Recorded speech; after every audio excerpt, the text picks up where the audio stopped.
Mais um Fale Mais sobre isso, mais um programa para discutirmos tudo que tem a ver com o ser humano, em especial as questões relativas à saúde mental. E hoje falaremos sobre um dos maiores problemas que tem afligido os seres humanos, a questão da ansiedade. Para muitos, o verdadeiro mal do século. Quem está aqui conosco hoje é o Dr. Luiz Carlos Oliveira Júnior, que é médico, psiquiatra, tem feito um belo trabalho na Universidade Federal de Uberlândia, junto aos alunos de medicina, junto à residência da psiquiatria, na sua clínica particular também na cidade, e agora vai nos ajudar a entender ainda mais o que é a ansiedade, por onde ela vem, de onde ela cai, o que é que ela faz com a pessoa e como é que nós devemos nos comportar, o que fazer para evitar esse mal, que é um problema, né, Luiz? Isso, Leonardo. Muito obrigado, Luiz, por ter vindo ajudar todo mundo. E aí, é um mal do século? É um dos males? Como é que é isso? Apesar de a depressão ser dita como o mal do século e ser a principal causa de incapacidade para o trabalho, de anos de vida perdido, isso a Organização Mundial da Saúde sempre repete, a ansiedade, os transtornos de ansiedade são os transtornos mentais mais frequentes que a gente encontra, né? Tem levantamentos que mostram que 75% do atendimento em ambulatórios de saúde mental é por conta de transtorno de ansiedade. E em torno de 25% das pessoas vai ter algum transtorno de ansiedade durante a vida, né? Então é extremamente frequente. Falando em ansiedade, como é que você, a partir da psiquiatria, caracteriza a ansiedade para a pessoa saber exatamente do que a gente está falando? Porque no popular, o leigo, ele pensa, a ansiedade é toda aquela preocupação, né? Tudo bem, é uma forma de sim, começar a entender a ansiedade. Vamos começar a partir daí. A ansiedade, ela é uma emoção que é derivada do medo. Então, se a gente pensar como que uma pessoa fica quando leva um susto, a gente vai poder entender o que é ansiedade. Quando você leva um susto, o coração dispara, você fica com aquela sensação de medo, de apreensão, fica tenso, fica com os sentidos mais aguçados, você fica ligado, né? A gente chama isso de vigilância.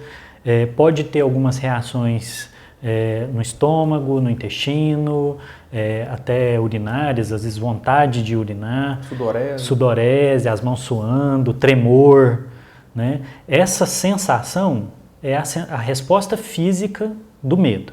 A ansiedade, ela é isso, né? Só que nos transtornos de ansiedade está acontecendo sem que você tenha uma causa aparente ou desproporcional ao que deveria estar acontecendo. Então a pessoa ansiosa sente tensa o tempo inteiro e aí com isso ela tem pensamentos repetitivos tentando resolver o problema, que é o que a gente vai chamar de preocupação, né?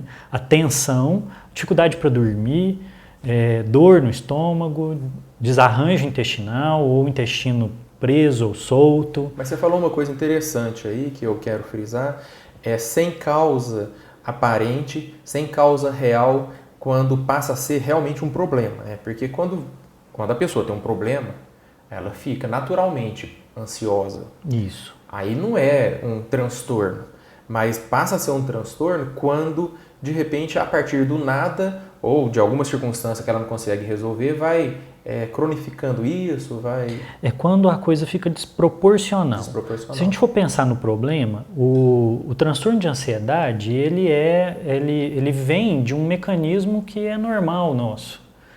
Uma das coisas que tem na mente é uma máquina de resolver problemas, né?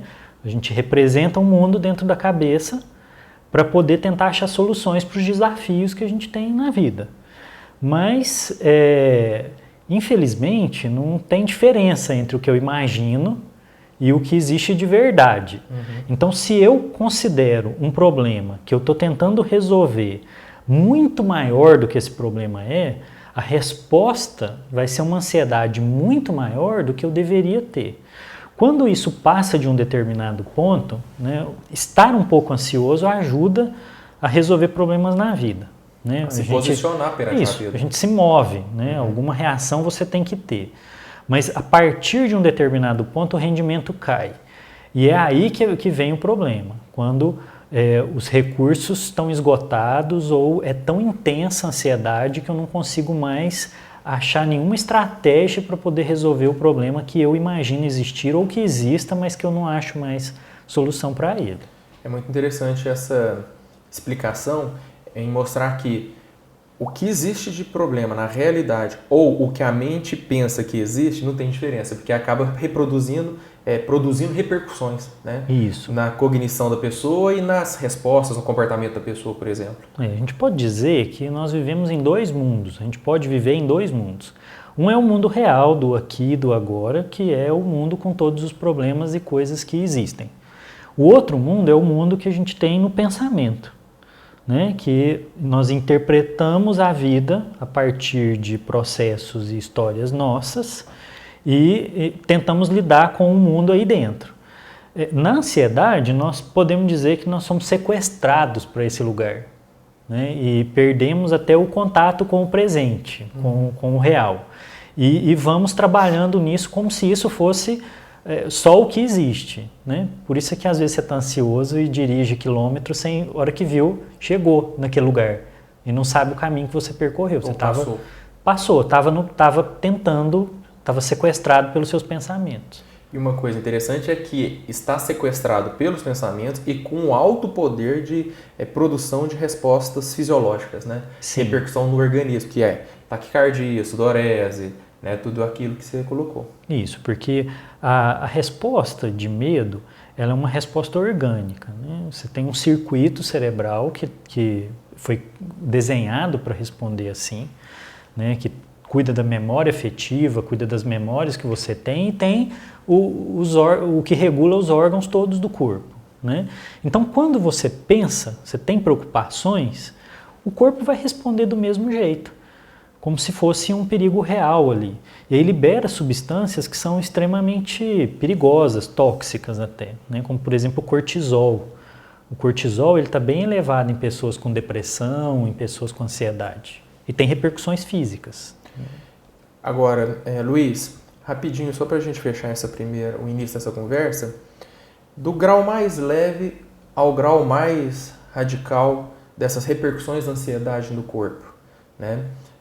Por exemplo, os transtornos do pânico, por exemplo, já pode ser quando uma pessoa está nesse grau elevado de respostas à ansiedade, porque às vezes a pessoa, eu já vi relatos, né, e já atendi inclusive a pacientes de pessoas que sentiram-se asfixiados. Sim. Né? Bloqueio nas vias respiratórias de alguma forma, ou a sensação de bloqueio. O pânico, ele é uma das formas que a ansiedade manifesta, e uma das marcas dele é a sensação de que você vai morrer, vai morrer agora, da morte iminente. Esse é o relato. Isso. Muitas pessoas têm relatado que estão sofrendo de ansiedade, e às vezes isso gera uma repercussão no corpo, taquicardia, as mãos suando, sensação de asfixia. Às vezes você conhece alguém que esteja passando por isso. E é sobre isso que nós estamos falando. Fale mais sobre isso dessa semana. Com o Luiz Carlos, que é médico, psiquiatra e tem ajudado muita gente, né, Luiz? No seu consultório, eu também tenho recebido no consultório muitas pessoas com esse relato. Agora, crianças, né? Isso é triste, né? Crianças com pouca idade, 6, 7, 8 anos, sofrendo de ansiedade também. Sim, a gente pode pegar como exemplo o transtorno de ansiedade generalizada, que é o que descreve melhor essa sensação que todo mundo está falando de estar tenso o tempo inteiro. Uhum. Então ele pode ser assim, o exemplo maior dos transtornos de ansiedade. Se a gente pegar esse transtorno, nós vamos perceber que ele está espalhado em toda a vida das pessoas. Começa geralmente na adolescência, mas hoje a gente tem encontrado muito na infância. O que vai acontecendo durante a vida é que vai mudando o que vai sendo a principal preocupação da pessoa. Então tem muita criança ansiosa. Ansiosa com o quê? Rendimento escolar, ansiosa com a estrutura familiar, quando algum problema na família existe e a criança não sabe interpretar direito aquilo, e ela reage de forma com muito mais ansiedade do que devia, problemas de separação, aí tem ansiedade de separação, e outros problemas que ameacem a segurança e o cuidado da criança. Então tem muito a ver com problemas sociais e culturais que nós temos hoje. Isso vai migrando para a adolescência, para as questões escolares ainda, acadêmicas, a definição profissional, os primeiros relacionamentos, mas também o começo da independência. Né, a necessidade de independência e aceitação no grupo. O despertar sexual. Isso, que também é uma causa de muita ansiedade, principalmente a questão da definição, né, do papel sexual que vai se ter, né, na vida adulta e as questões culturais e sociais que exercem pressão para essa escolha. A presença, a participação em relação a grupos, né, que é muito importante, muito significativa em adolescentes. Então, nos adolescentes, todas as definições do que deve ser a vida dele quando adulto vão ser causa de ansiedade. Aí, na idade adulta, onde tem o pico da procura por transtorno de ansiedade, que é dos 24 aos 35 anos, mais ou menos, estão ligados a problemas de trabalho, problemas de relacionamento e problemas financeiros, né? E depois isso vai migrar com o tempo até a terceira idade, os idosos, com problemas relacionados à saúde e ao fim da vida, né? E as incapacidades. Então a ansiedade ela está espalhada pela vida inteira, só que ela vai mudando de foco principal de preocupação. Agora, Luiz, você como psiquiatra, talvez alguém esteja nos assistindo, desejando saber o que pode ser feito, né, por parte de um psiquiatra em relação ao tratamento, aos cuidados, às ações que devem ser tomadas, né? Eu sei que cada caso é um caso, mas, e você acabou de colocar, desde a infância até a terceira idade, são muitos os motivos, são muitos os mundos, são muitas as pressões culturais, sociais, existenciais, mas o que um psiquiatra coloca, recomenda ou oferece como recursos para se lidar com os transtornos de ansiedade generalizada? Sim. Os transtornos de ansiedade, em geral, eles vão ser tratados com psicoterapia e a farmacologia. A importância de cada um deles depende do transtorno e depende do paciente, do contexto dele. Nem todo transtorno de ansiedade é tratado com medicação. Alguns transtornos de ansiedade precisam de medicação. E alguns transtornos de ansiedade é psicoterapia o foco do tratamento. Então, se a gente pega, por exemplo, as fobias específicas, né, que é aquele medo de um objeto que você não deveria... Você percebe que não deveria ter medo daquilo. Tem medo de barata de forma extremamente intenso. Né? Como você disse no começo do programa, desproporcional. Desproporcional à causa. Né? As fobias específicas são tratadas com psicoterapia, predominantemente. A medicação não tem resposta aí. O transtorno de ansiedade generalizado depende da intensidade. Você vai recorrer à psicoterapia para que o paciente reveja os padrões de pensamento dele, da história de vida dele, o que faz ele ter tanto medo ou preocupação, né? E aí entram várias questões, perfeccionismo, catastrofismo. Então, é isso que eu gostaria de colaborar melhor com o telespectador, porque às vezes a pessoa está assim, será que eu tenho ou não tenho? Será que eu sofro desse transtorno de ansiedade generalizado ou não? Será que de alguma forma eu sou ansioso? Aí, só para elucidar, só para ilustrar, essa desproporcionalidade em relação a medo de barata, né? Medos de objetos, ou medo de ficar sozinho em casa, né? Nessa categoria medo. Isso. Ou senão medo de dirigir. Medo de falar com as pessoas, o medo de ter contato com o público, aí é a fobia social. Então, se você tem medo de dar uma aula, medo de encontrar com uma pessoa, imagina o quanto isso é disfuncional para um vendedor, que tem que lidar com o público o tempo inteiro. Ou ser convidado pelo novo namorado ou nova namorada para conhecer o novo sogro, nova sogra. Isso, ou mesmo, almoçar em grupo. Ou mesmo jantar num restaurante. Algumas pessoas têm a fobia específica de comer em público, né? A fobia social específica. Então, em toda situação em que você tiver uma situação em que existe o que a gente chama de esquiva, eu não quero me aproximar daquilo, eu tenho medo de enfrentar aquilo, a gente está falando de ansiedade. Né? E se aquilo é tão intenso que é disfuncional, você não dá conta de fazer o que devia na vida por conta disso, nós estamos falando de um transtorno de ansiedade. Então, por exemplo, no trabalho, né, alguma situação dentro do trabalho que eu não consiga enfrentar, eu estou vivendo uma resposta ansiosa àquilo. A gente chama isso de transtorno de ajustamento. Casos muito intensos, a gente vai falar de burnout, né, o esgotamento, porque eu tenho dificuldade de enfrentar aquele recurso, aquele situação. A pessoa perde elementos, perde critérios, perde repertório, né, ela acaba ficando sem saber como reagir perante uma situação. E num grau elevado é o estresse na potência máxima em que há um esvaziamento dessa condição. É o chamado burnout. Agora, aí procura um psiquiatra, procura um psicólogo e, em média, pelo que você tem visto na sua prática profissional, a recuperação, porque as pessoas têm essas dúvidas, mas quanto tempo de tratamento, como é que a psiquiatria tem visto isso? Isso. Aí depende da modalidade de tratamento e do transtorno, né? Alguns transtornos de ansiedade vão ter um tratamento curto, dependendo da abordagem psicoterápica que você vai usar e da pessoa, né? Alguns vão ter um tratamento mais longo. O transtorno de ansiedade generalizado, ele tem um curso mais longo mesmo. Quando é preciso medicação, em torno de até 2 anos de medicação. Mas tem casos que a pessoa vai recorrer e vai ter que usar a medicação novamente, né, por várias vezes na vida.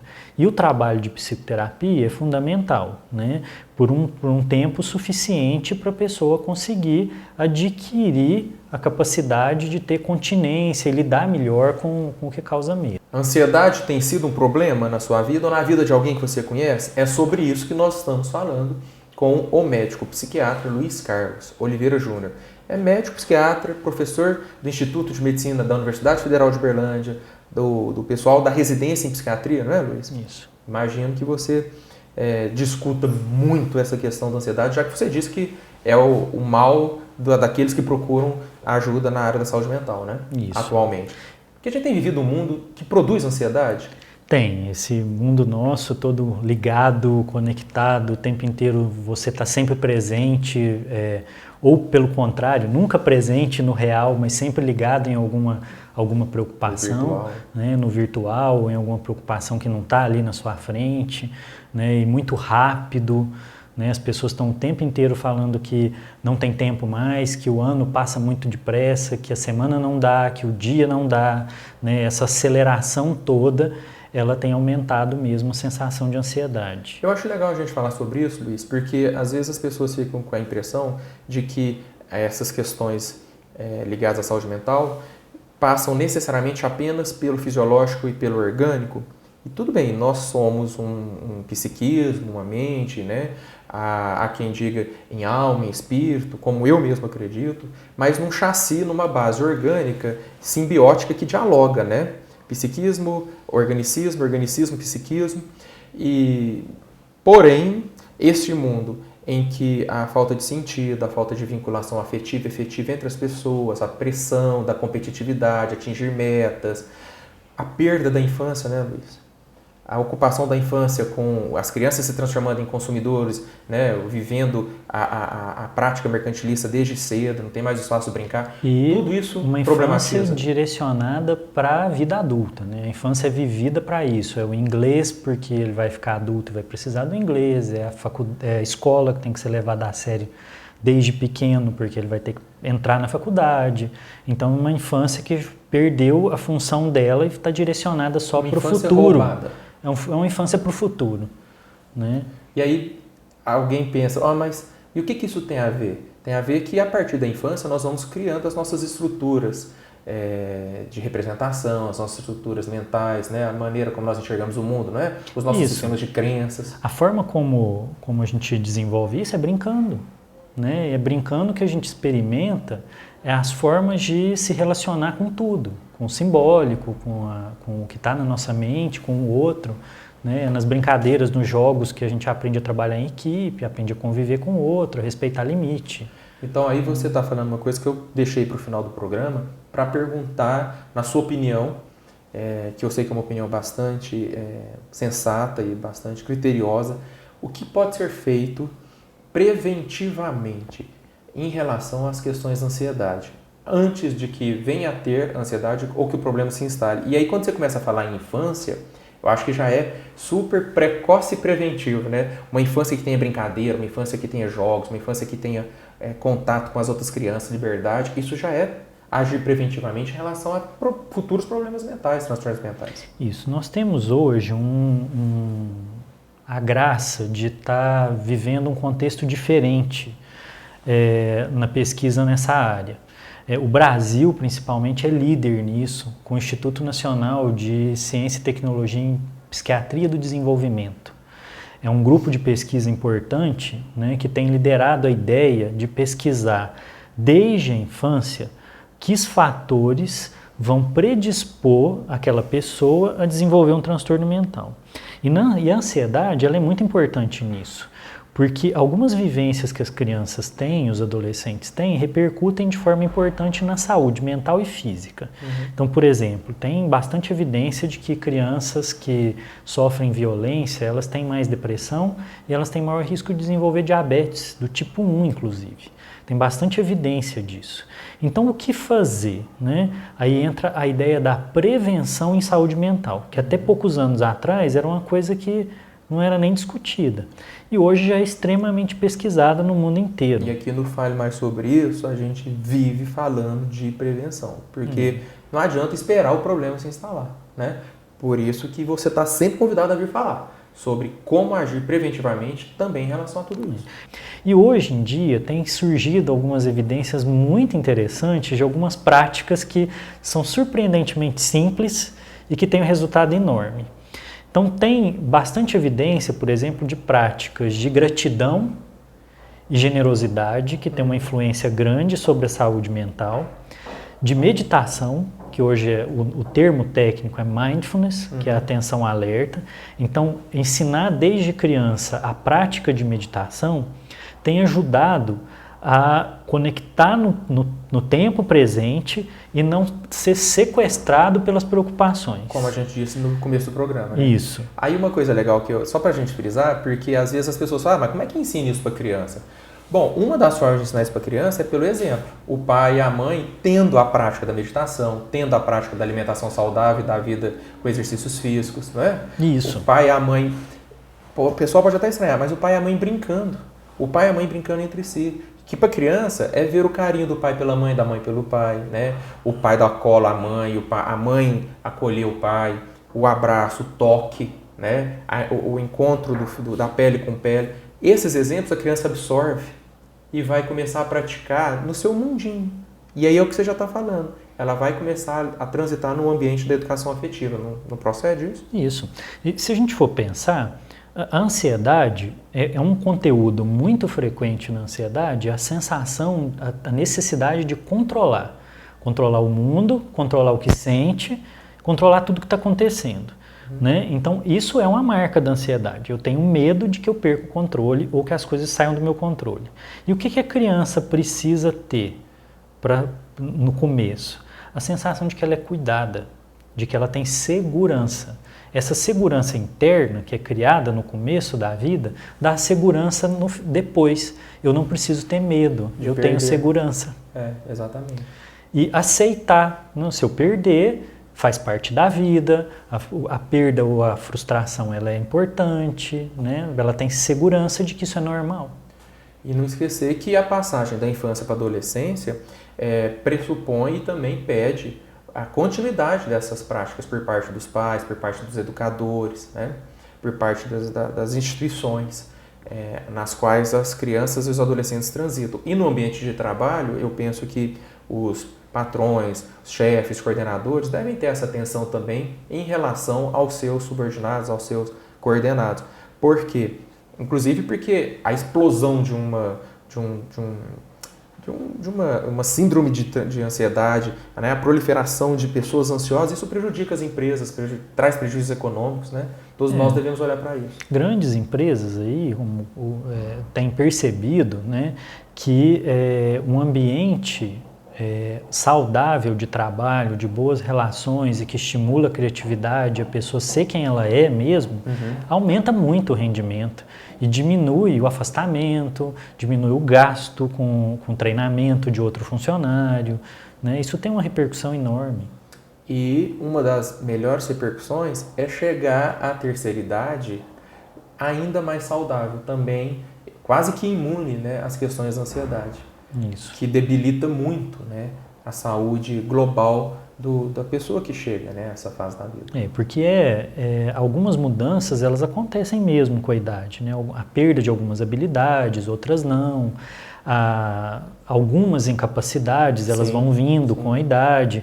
Então, se a pessoa teve uma educação afetiva durante a vida inteira e aprendeu a lidar com isso, ela aceita que isso faz parte da vida e faz com aquilo que ela tem de vida o melhor que ela pode.